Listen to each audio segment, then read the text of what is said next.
Comment avoir plus de place dans les poches? Vous aussi vous en avez marre de ne jamais avoir assez de place dans les poches? Bonjour et bienvenue dans cette vidéo, on va voir ensemble une deuxième technique simple que j'ai essayé pour gagner de la place dans les poches. Dans une précédente vidéo, je montrais une technique pour gagner de la place dans les poches en retirant les documents importants que l'on est obligé d'avoir sur soi, mais pas forcément utiles au quotidien, pour les placer dans une ceinture de running.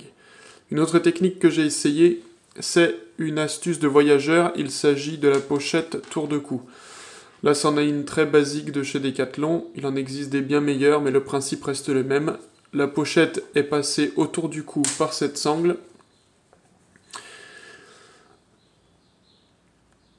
et elle vient se placer au niveau du torse.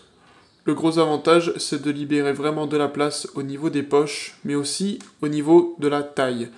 On vient vraiment décentraliser ce qu'on porte sur soi avec une partie portée autour du cou.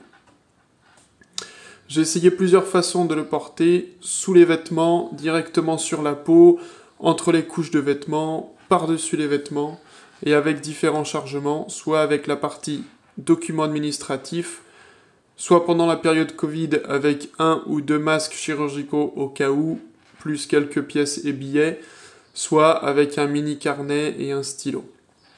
J'ai vu principalement deux désavantages.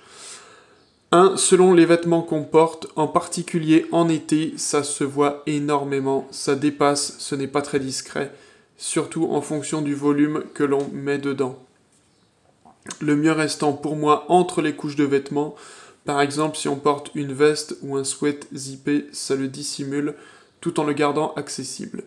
Cela ne marche donc pas en plein été.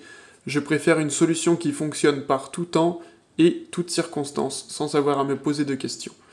2. Ce modèle en particulier n'est peut-être pas le plus passe-partout, peut-être que d'autres modèles sont plus proches de ce que pourrait être une sacoche extra fine ou plate, et du coup ça passe mieux.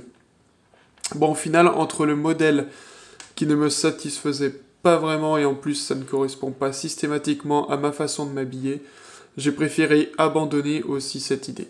Je vous invite à vous abonner à cette chaîne pour découvrir la suite de cette quête infinie vers le système parfait pour embarquer tous ces objets du quotidien. À bientôt!